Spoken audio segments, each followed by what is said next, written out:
Amazing. All right. So, hey, everybody. Thank you so much for joining. My name is BJ. I'm the head of community at Hear Me, pronouns she, they. And I'm really excited for the continuation of our conversation regarding Suicide Prevention Week and kind of honoring that space and having empathetic conversations that, lend itself to us having a deeper understanding, but kind of reducing the stigma around mental health conversation. So with that being said, I'm super excited to introduce the world and our world to Allison Ormsby, who I met at a strength summit, and we've maintained contact for what, 3 years now, 3, 4 years now? Yeah, 3 years. Yeah. Wild. And so I really, I love your transparency around your life, and even some parts of your story are going to be new to me. And so I'm happy to be on this journey and a witness to your storytelling. So I'm going to turn it over to you. And then I'm also just going to come off camera. That's not true. Whoa. And turn it over to you to tell us a little bit about yourself. That's it. Okay. Thanks so much, BJ. Hi, everybody. My name is Allison, and I'm realizing usually in Zoom, I think it says my pronouns are she, her, but for some reason, it's just displaying my full name today. So my name is Allison Ormsby, she, her pronouns. I am also an alcoholic. I've been sober since June 29th of 2011. So I got to celebrate 11 years. Thank you so much. This past June.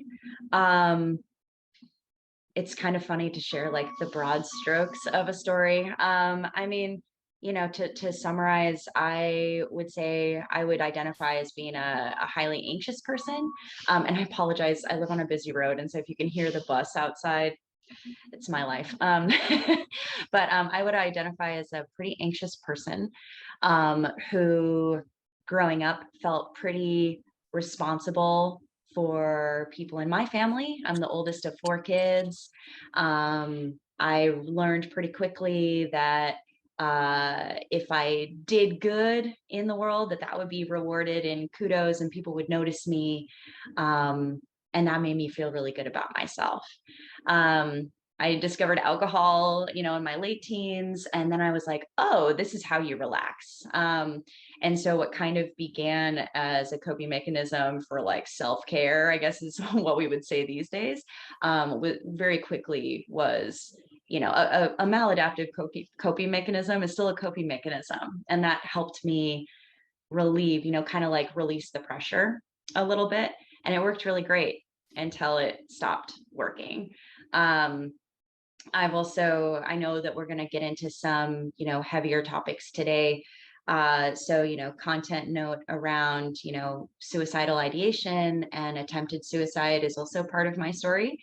That would, drinking just really exacerbated that, anxiety, especially when, the next day. That I've heard people use the term hangxiety instead of hangover, but that really that big spike in stress hormone that one experiences after a big exposure to chemicals like alcohol. So I don't know, that was kind of all over the place, but I guess No, that's the general that's the general background on me. no, I think that that's like a great entry point because it really does lay that broad strokes context, I think, for the larger conversation, which is rooted in, I wanted to do well. I was naturally an anxious person. And the way that I coped with my anxious feelings, my anxiety at the time was the discovery and implementation of using alcohol. And so, I think diving in just a little bit more, like, what was the impetus for you understanding, okay, sorry, just 1 second, making sure everybody's just muted, like housekeeping rules. What was the impetus for you understanding, hey, I actually might be an addict and this is a problem? Yeah. In my mid 20s. So I was, just for context, I was 28 when I got sober. I'm 39 now. So I was 28 when I got sober, when I quit drinking, for the last time. And I was probably around 23 or 24. I'm not exactly sure how old I was, but it was around this point in life when friends of mine were graduating college, and that sort of party lifestyle was coming to a close for many of my friends. And they were moving on and becoming professionals or going to graduate school, or, whatever next thing they were doing. And I was not doing any next things. I mean, I was living, but I recognized, I was like, oh, I'm still like going out as much as I can. Um, and honestly, when I realized I might, I might have a problem, I realized I was not only like drinking alone, but I would drink alone to get drunk. I would black out a lot of the times when I would drink. Um, and I remember I was in a relationship at that time when I was 23, 24. I just remember it was before I turned 25. So the years leading up to turning 25. And, my partner was just like, had no idea like what to do with me. But like made it very clear that like the way that I was living was not how he wanted to be living. And that if I was going to continue doing what I was doing, he would not be a part of that. And spoiler alert, he held that boundary. He is not, he did not choose to stick around for that. And I think when that relationship ended, I kind of like had this sense leading up to that, but the end of that relationship and knowing that like, oh, this is a direct consequence of my behavior. Um, that could have been, my moment to be like, this is really over now. But unfortunately, I relied on that same coping mechanism to get through, my feelings of abandonment and shame and, depression around that breakup. So yeah. Ooh, it's very powerful. And like just the time and magnitude, right? That something kind of, tends to compound and like, what feels like care in the moment then starts to rear itself as something different. And so, keeping that context and experience in mind, when did suicidal ideation become a part of that experience? Hmm. Yeah. So the first time in my life, I remember feeling, I don't even know that I would say like I felt suicidal, but I remember realizing or having this sort of like fantasy of death when I was 13, and it was seventh grade science class, and we were talking about, it was like biology, we were talking about like life, and we were like dissecting frogs, and it just made me realize like, oh, everything that lives dies. And I'm like, oh, maybe I could die and I wouldn't have to feel this way all the time. And that was such a relief.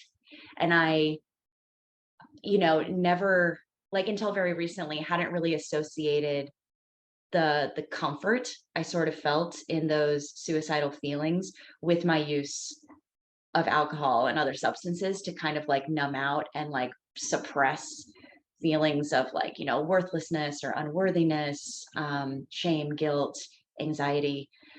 Um, but that same idea started happening more and more frequently in the years leading up to my sobriety. I would get drunk because something happened, like there was always something to drink over. It was like, it's been a good day, so let's drink. It's been a bad day, let's drink. This good thing happened, this bad thing happened, take your pick.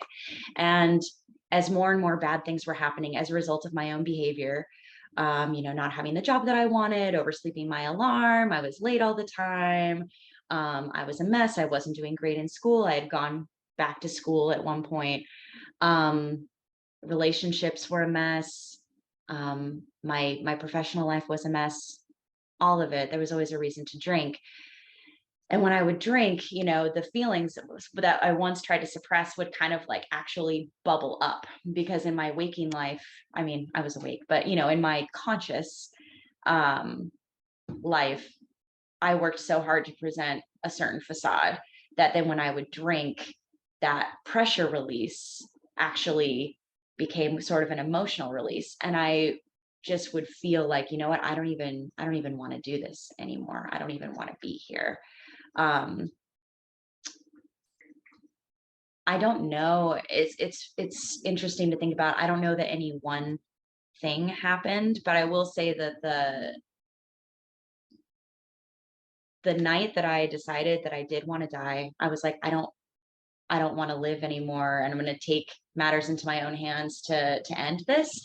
It was a totally normal day, like a totally normal day. I had like I'd gone to the courthouse to like pay like a speeding ticket that I had gotten. I paid the ticket, so I was like, that's something on my to-do list. I had picked up dry cleaning. I was like had my life enough together in some way that I had like taken dry I'd actually like taken dry clean only clothes to the dry cleaner, and I was picking them up. So I had like all these dry clean clothes in my car, and I drove to a bar. I just like done these things. I was like, I feel so good about myself. And I drove myself to a bar and I had some drinks. And my boyfriend at the time had called me or texted me or was trying to meet up with me. And I was lying about where I was because I didn't want him to know I was drinking. And B, I didn't want to have to be responsible for meeting up with him. So I lied about where I was. And as he kept calling me to check on me, I was progressively drunker. And he was like, I'm really worried about you. So I want to come to wherever you are and pick you up.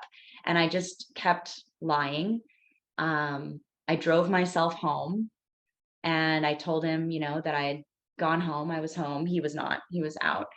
Um, and he just told me, he was like, I never know what's going on with you. And so this is like the same pattern, you know, this is years later. It's like 5 years later at this point, from the previous relationship. And he's like, I don't like, he's like, all right, fine, you're home, stay there. Like, I don't even know what to do with you, but we're going to have to talk about this.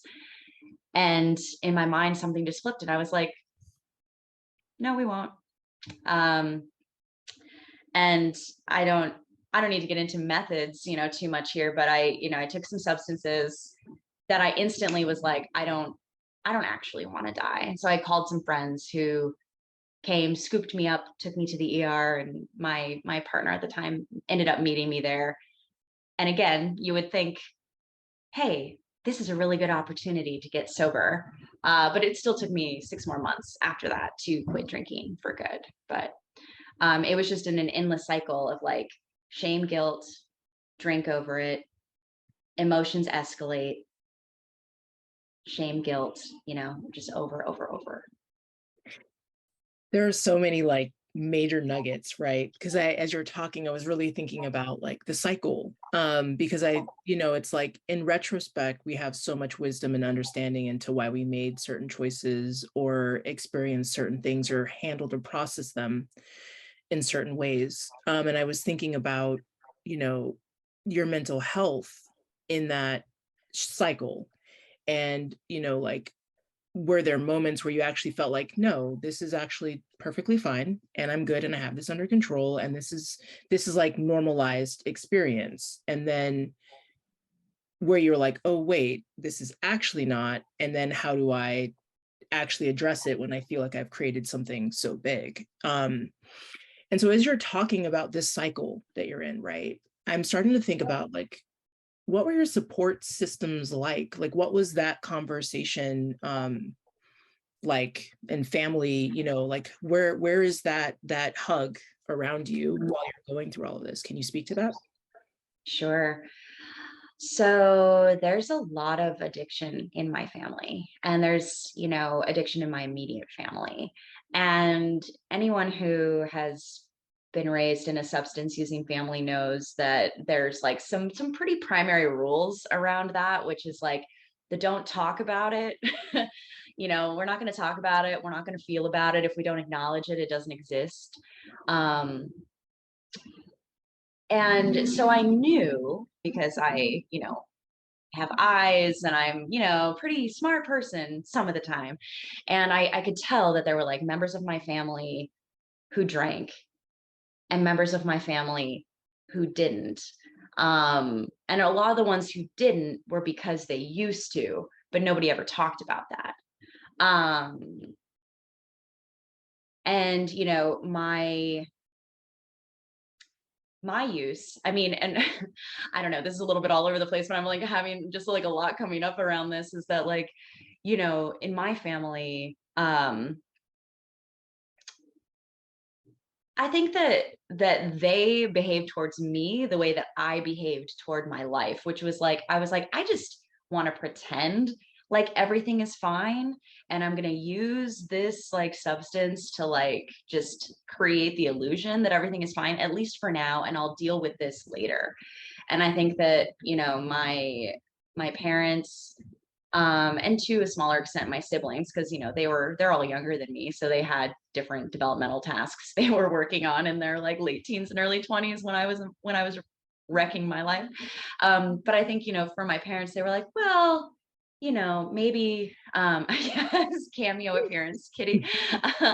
um, maybe she'll just grow out of this. Maybe this will get better. And I mean, I can't really, I can't say they did their best, or that's what, I mean, they did what they did. I love that expression. It's like people, we do our best sometimes. There's no way to possibly do your best all the time. Like, we do what we do and make the choices that we make. And what happened for me, and what actually helped me get sober ultimately, was the support that this amazing network of friends and people that I've known in my life, created that hug around me, and actually, like, I think dragged my parents kicking and screaming into the circle of support. Mm. Um, and because, to my knowledge, my sobriety, like me getting sober, was the first time, especially on my dad's side of the family, this very large Irish Catholic family of like my dad is one of 8 kids. I have over 30 first cousins. Like, many of us struggle with, like, I know it's a mess. Many of us struggle with substance use.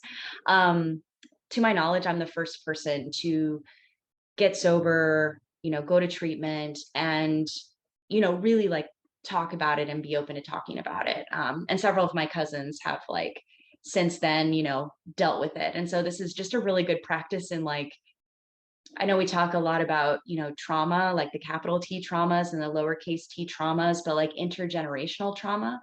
Um, and, again, people did what they did, whether it was their best or not. Like, people just didn't used to talk about stuff the way that we talk about things now. And I'm really grateful for that. I'm grateful that we're able to have conversations around stuff that is still stigmatized. Mental health and substance use disorders are still highly, highly stigmatized, but at least we have language around it.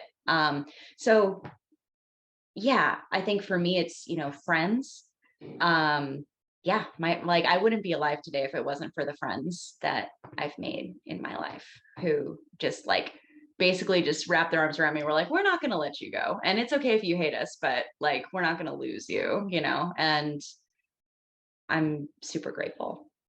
That's so important. And I love, like, I feel like I want that for every human being on this planet, to kind of have, that like hug and that safe space, and that space to be vulnerable. And where like healing and growth isn't um judged or belittled or, shame piled onto. And so I think what I thought was really cool is also hearing that within your story, and getting the support you needed, it created an entry point for other people in your family from the intergenerational trauma perspective to kind of reflect, or bring a sense of normalcy, destigmatizing a conversation that wasn't taking place, right?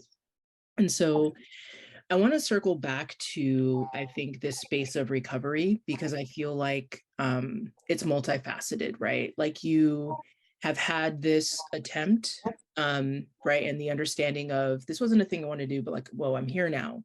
And then, as you framed it, you would think that I would use this as a moment too, but then it wasn't until 6 months after, right? So can you talk to me a little bit about your recovery process? Like, what did that look like, right? Because it just wasn't immediate. So like, what was the mental health journey and systems that were kind of a part of that process? Yeah, totally. So, I mean, for me, it was, I kind of used, if I'm being honest, which is what we're here to do, right? Yeah. If I'm being honest, I totally used the my my attempted suicide as almost a reason to not get sober. I was like, well, I am mentally ill and alcohol is not my problem. It's like my anxiety and depression.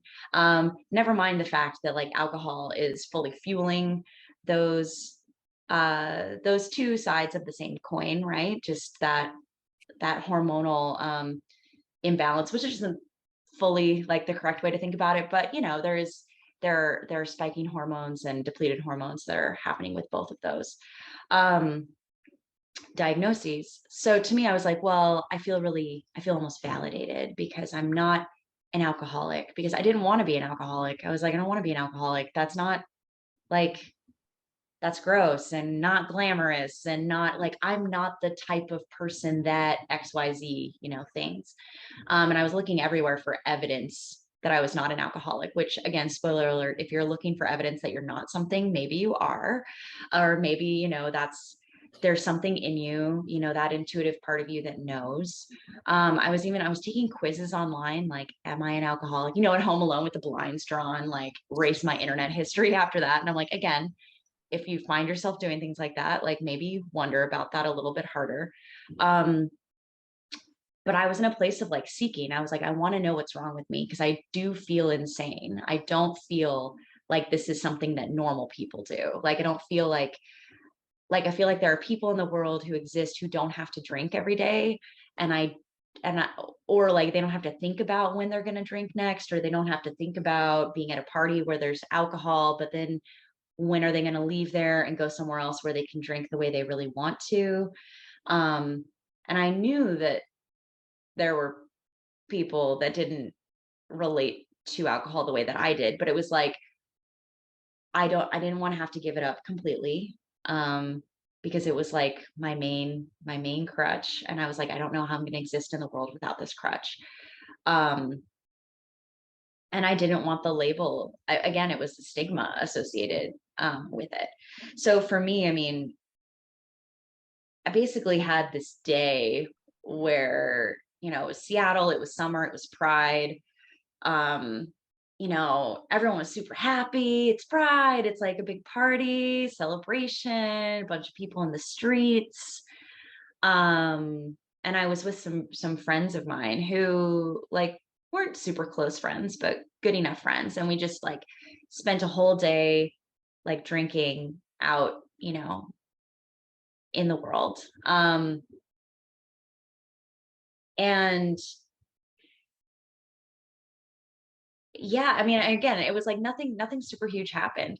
But I remember, you know, coming home and I was like a drunk dialer. This is the other thing is like if you're going to engage in an activity that you're like ashamed of, maybe don't call everyone when you've been drinking.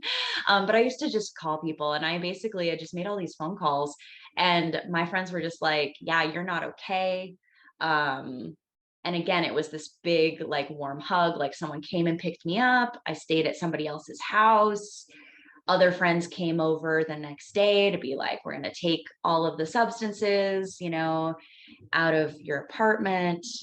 um and another one of my friends called my mom and was basically like, come, like you have to do something, like you're like forced to participate in this now, like this is real. This is really happening.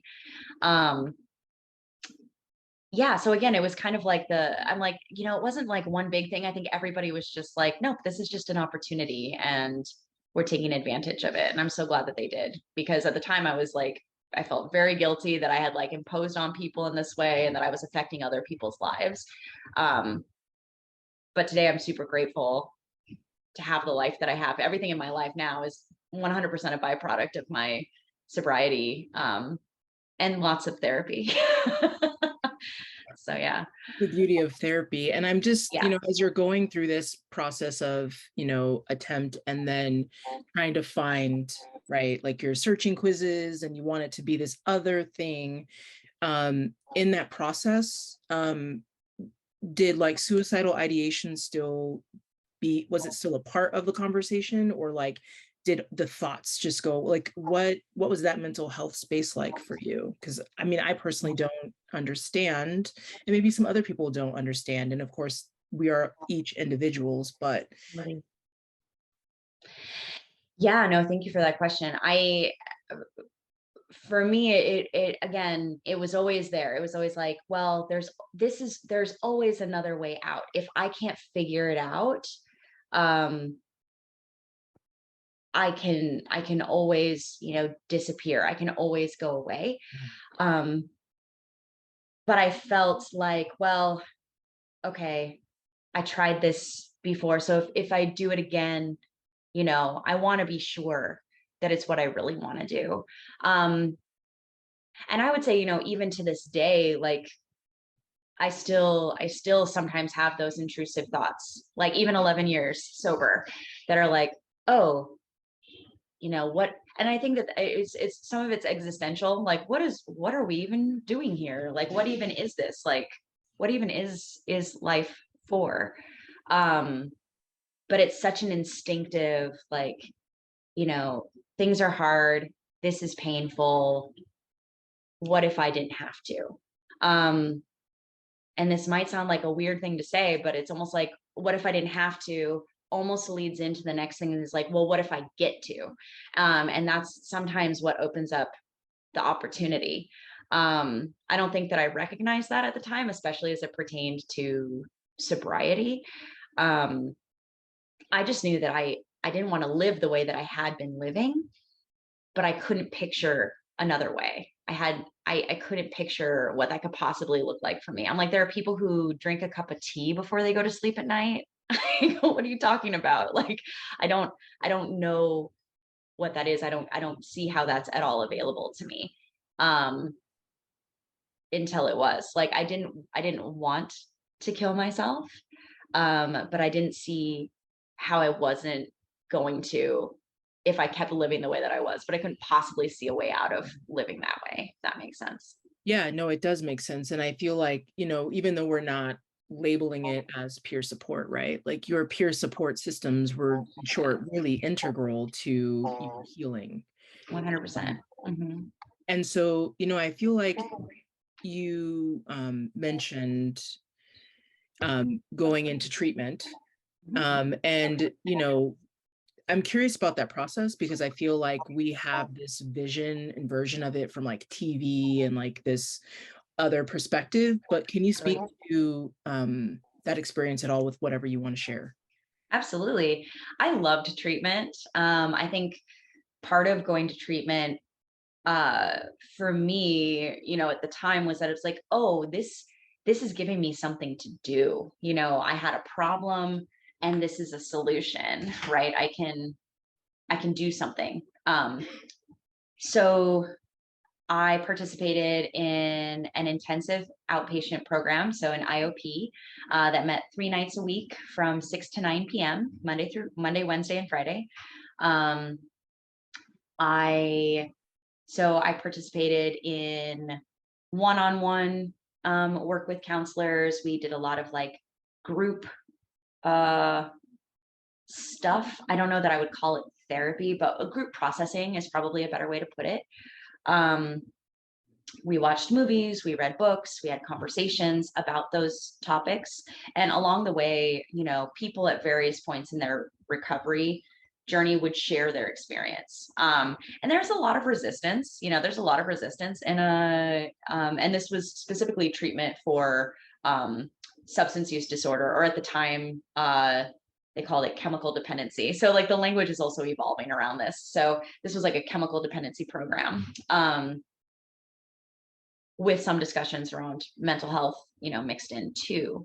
Um, I lost my train of thought a little bit. Oh, the program itself that I participated in was 12-step based. So there was a lot of conversations around powerlessness. What does it mean to be powerless over a substance? Talking a lot about, a higher power or something bigger than you.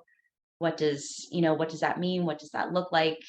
And then also, mandatory attendance at 12-step fellowship meetings, either NA, AA, or others. I mean, there's so many different 12-step fellowships. I can't honestly remember at the time if we were mandated to either AA or NA. I can't remember what the accountability for that was. But yeah, there was homework.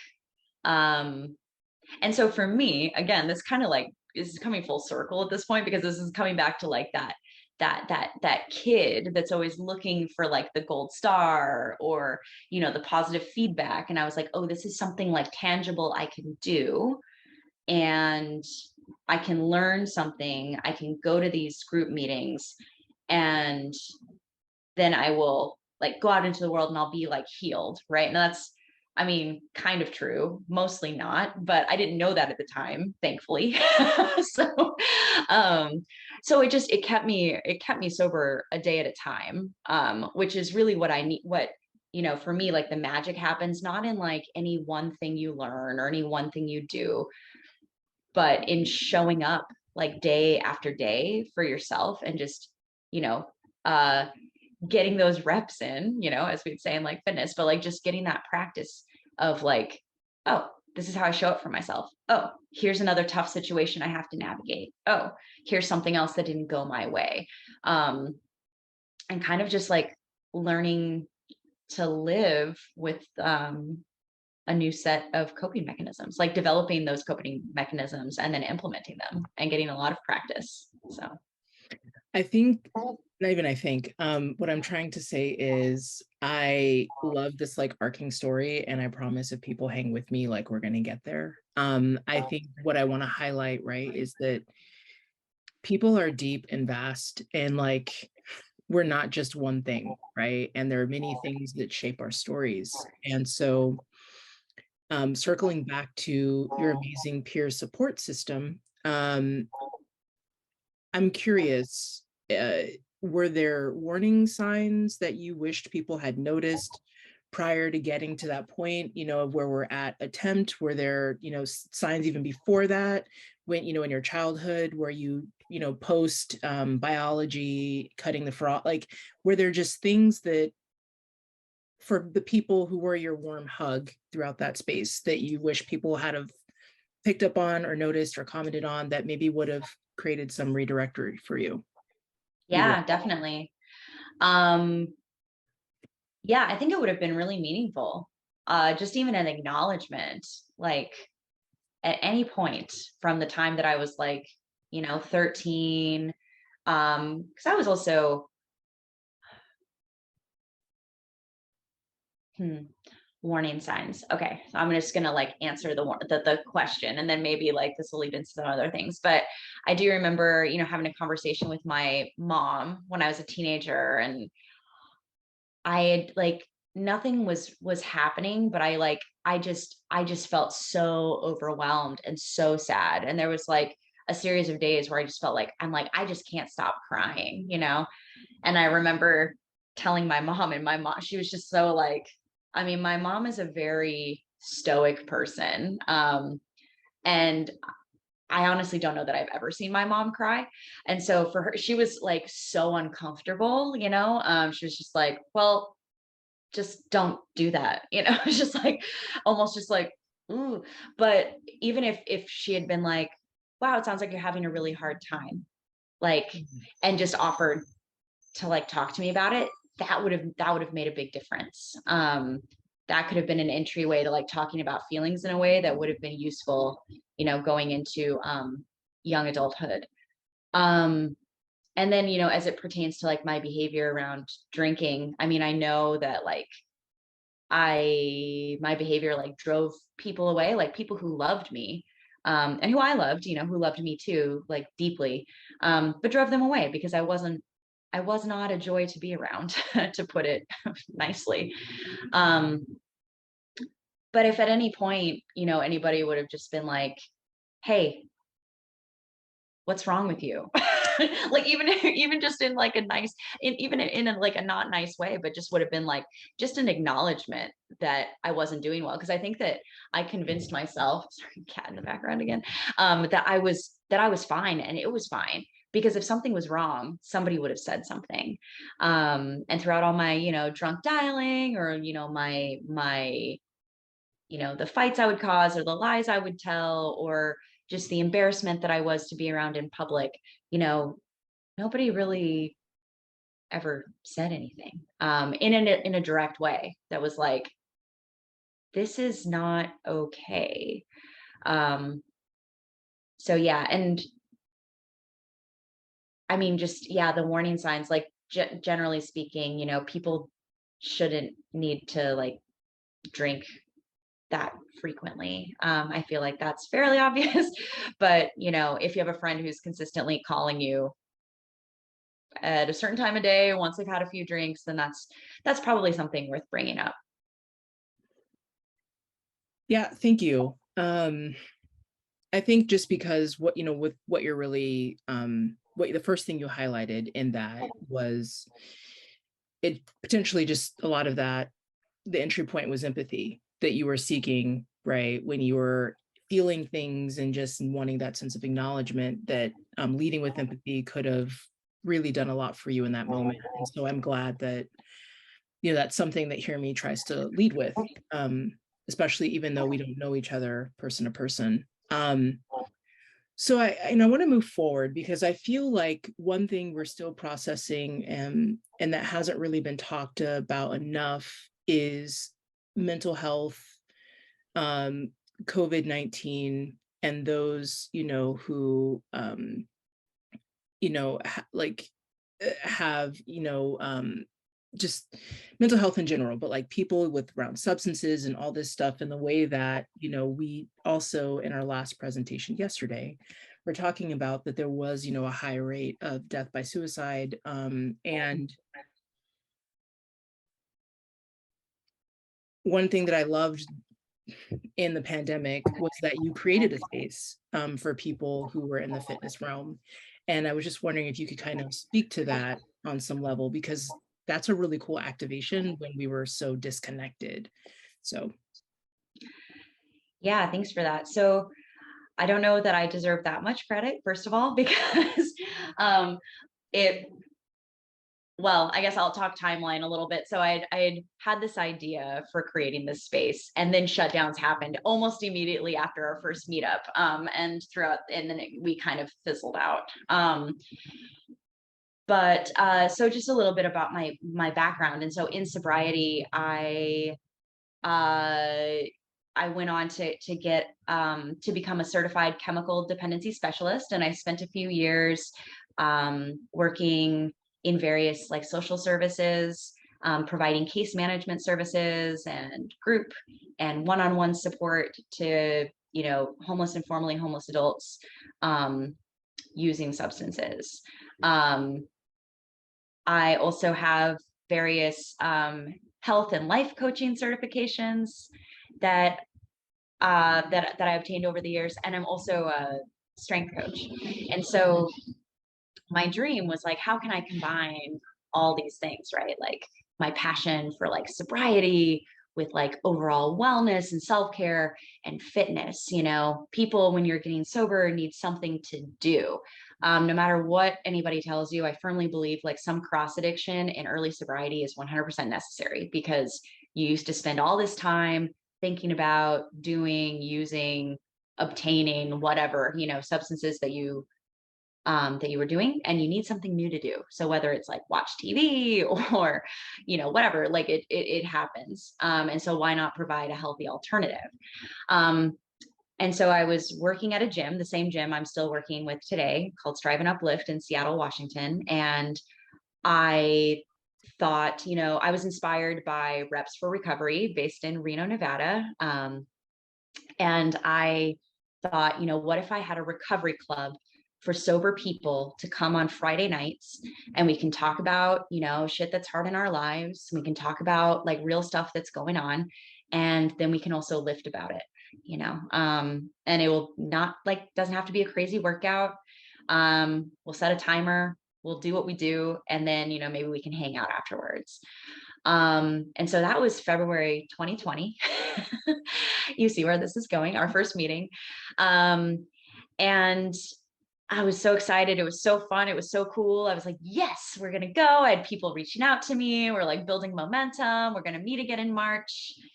And then everything in the world, in March 2020 shut down. And so I was trying to stay connected to the people who had come to our first meeting individually. The group itself, like, was not interested in another virtual thing on their plate at the time.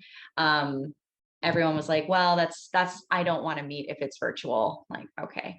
Um, so yeah, I don't know. We had one meeting. And at this point, we are back in the gym. We have a new location now. And I would love to get something like this off the ground again. So we'll see. We'll see if I can make it happen. I'm rooting for that because I do love, my approach, right? I always try to be really intersectional and consider, yeah, there are benefits to fitness, but right, there's also like that connection. There's the endorphins and like all the amazing things. There's new metrics, that people can hit. There's a way to just be in a different kind of community with a sense of understanding, empathetic understanding, and space holding. So I really hope that you get that going again, because I remember when you launched it and I was like, this is really cool. And then Croniana came in here hot, Yeah, the panini. I know. the pain of it all. Mhm. So I think I just also want to say, like, I'm really grateful to you sharing so openly about your journey, because like I said, that's one part of the story in a much larger process. And so I think from a empathy, peer support, talking to a stranger,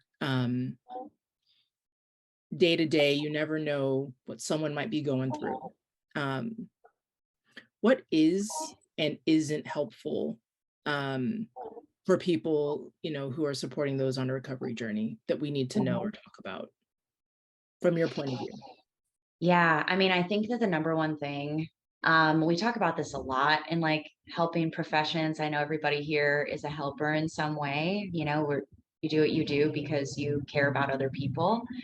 Um, but the number one thing you can do is have clear boundaries for yourself, and take care of yourself.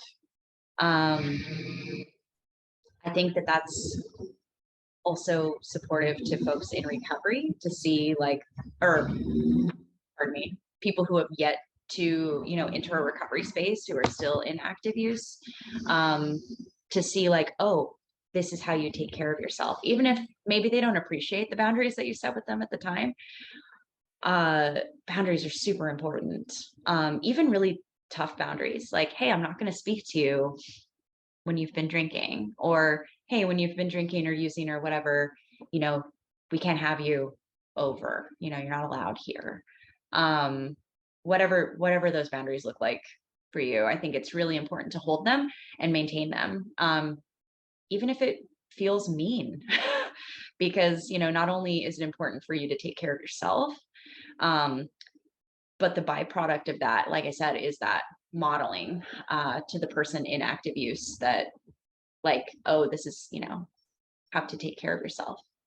Um, what's not helpful, um, is, I guess, the opposite, is, savior stuff, where you're like, I'm gonna do this for you. I'm gonna come in and help you and do this for you. And not only does that not only is that not good for you as the helper, but it also like takes away, it like feeds a sense of like learned helplessness for the person receiving the help, right? Where they're like, oh, I don't know how to do anything. I don't have to do things for myself because somebody else always will. Um, and I'm not a big fan of the whole like, oh, you have to get sober for yourself. I'm like, no, actually, I don't think that's true. There's lots of ways people get sober that's like court mandated or state mandated or parental mandates or family. Like people, get sober for any number of reasons, and all of those things are valid. I really don't think when people say like I have to do it for myself, I'm like, no, you don't. Sure don't.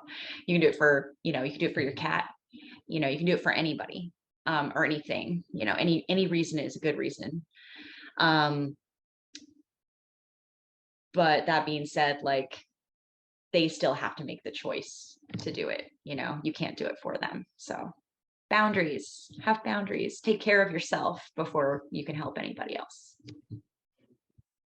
Ooh, that's a lot of good stuff to really sit with. And I feel like in the context of us being an anonymous, text-based chat support space, right? I feel like that leading with empathy is kind of where it starts.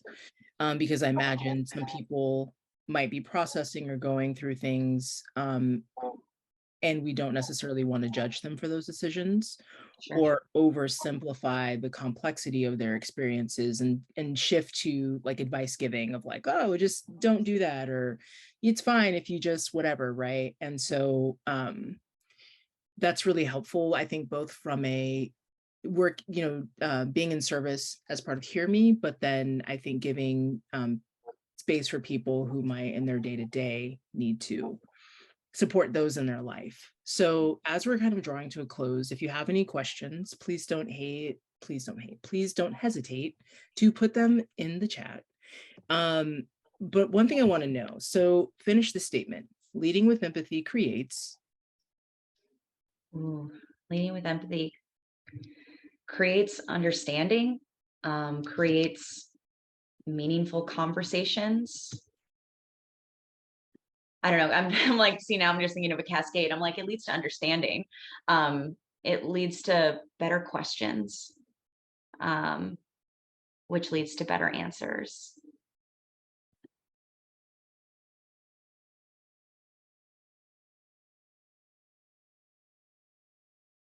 Yeah, I don't know. Understanding. I mean, that can be the clip. It doesn't need to be any more, robust than that. I think that that is a really nice nugget to kind of shift from the space. Like Hear Me's tag, is like be yourself, we'll listen, right? And so what can Hear Me do to support you going forward? That sounds very like, but how can we as a community here show up to support you in your recovery journey? Oh my gosh. Well, first of all, just thank you for inviting me to come and talk to you. Like literally, it's a huge privilege to me. And thank you to everyone who's thanking me, because I'm like, there's nowhere else I'd rather be, and there's nothing else I'd rather be talking about today than be here talking about this with all of you. Um, yeah, and I just feel so grateful that I'm alive to share about it, and that if there's anything that I can say that would ever help anybody else, I'm more than happy to do that. Um, and so I'd say, this is super helpful in my recovery, is like the ability to show up and share and be honest and know that, you know, that by that, that cracking open a little bit and being vulnerable, that could set the stage for somebody else. 100% happy to do that. So this this is a huge support to me. So thank you. Amazing. So we had a question pop in the chat, which reads as, after having the journey you've had, I'm curious what advice you would give to yourself, your 23, 24-year-old self. Mm-hmm. Yeah. Oh, that is such a big question. I really appreciate that. Nobody has ever asked me that before. So the advice that I would give to her, um, I mean, first I'd be like, you know, take a shower, clean yourself up. Like, you're a mess. Let's just start with the basics. I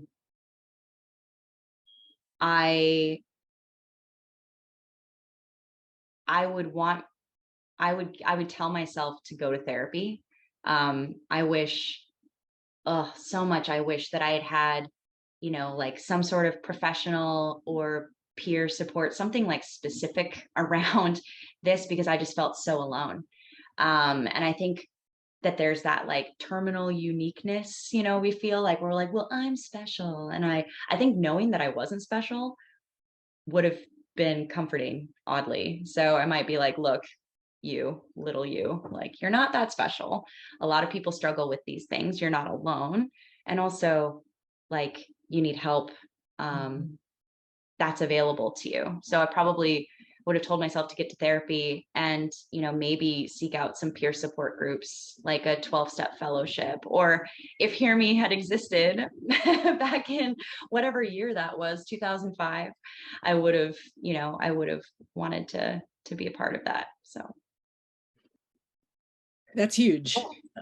Because I feel like the common thing I hear a lot is that we somehow, living in our own minds in the absence of something reflective of our experiences, really feel like we're alone in our experience, right? And um, it's rare unless you have some sort of random intimacy that someone tells you it's okay that you feel fill in the blank, or that what you're going through isn't unique, right? And so that's a huge piece of wisdom. And I also just wish that we did that in general more, yeah, normalize our connections and experiences so that people don't always feel so alone.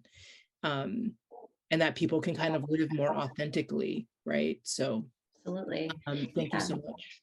Totally. And I just, on that, I think that, empathy breeds compassion. And so often we give it away to other people, that we say, like, well, it's understandable, like, that you're feeling this way, or, we acknowledge somebody else's difficulties and like validate their experience and their journey. And it's so difficult. We're so much more comfortable like facing out than reflecting that back into ourselves. And so the other thing, I mean, you can't just tell someone to have self compassion. I'm like just laughing, thinking about like, even I think that I spent like 3 years in therapy, like on self compassion alone, because I like did not, I was like, I don't understand the concept. Like, you're going to have to really dumb it down for me. I'm a very slow learner also. So my therapist is very patient. I'm grateful for that. But I wish there was a way to just, tell someone like that 23-year-old, like, hey, you're going through a lot, like you can have some empathy and compassion for yourself, because that was definitely not something that was available to me either. And I feel like for a lot of us, we don't even recognize, right, that it's available to us, even sometimes to date, right? Even in our various stages of adulthood, we still seem to feel like it's all right. I thought it was a dance party. That we don't necessarily always feel like those things are available to us now. And so I think as we just, come to a close, we've talked a lot about the journey. We even have an amazing question around, what advice would you give to yourself, in your younger age? But the question I also want to know is, how are you today? I really appreciate that. Thank you. Being real, like ups and downs. Life is various shades of hard and overwhelming and awesome and incredible and brutal and wonderful. Um, I feel I have a deeper appreciation for that you don't get, like, not every day could be the best day ever because that wouldn't mean anything. So I have an appreciation for the fact that, the pain uh, in my life that I've experienced um, grants me access to the joy that I get to experience. I feel like lately, I feel like I wish I could use a little bit more joy, quite honestly. Um, in terms of my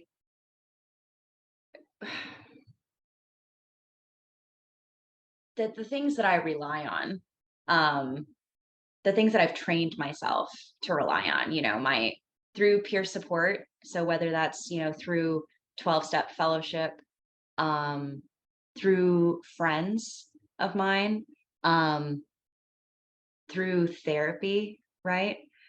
These things that I'm not like motivated to do, but I've trained myself to do. And that helps me get through these periods that are difficult. Um, and so, I'm also aware of the fact that like everything I have today, like I get to go through things that are hard because I'm sober. Like it is it is just like a pleasure to be alive, and to be able to have experienced like the toughest stuff I've ever experienced in my life, right? As a sober person, like going through a divorce, having a partner with late stage cancer, like all the difficulties that accompanied that relationship, separate from the person I divorced, right? Like navigating, death and different disease and, stuff that's affecting my community, right? And I get to show up even if it's super imperfectly and even when it's like really difficult. And also face new challenges. Like I just found out I got into graduate school again. So I'm going back to school. Yeah, thank you. But then there's uncertainty there too. So I'm like, the question, how am I? I'm like, I don't know. I mean, honestly, probably not that good, but still great. as as crazy and deranged as that might sound, because I'm like, life is hard and it's always happening, right? And as far as I can tell, it moves in one direction. So I'm just moving forward and doing the things that I know how to do one thing at a time. And I try to just keep it simple like that, because otherwise everything gets really big really quickly. So yeah. Like that's the clip. And just, some congratulations and excellent on, graduate school. And I think that that's really exciting. And I just, from a personal space, I'm glad that you're here because I, loved getting an opportunity to see what you were up to when I, visited Seattle. It was nice to see you lean into your experiences where people usually shy away, in support of helping others heal. And be the best versions of themselves.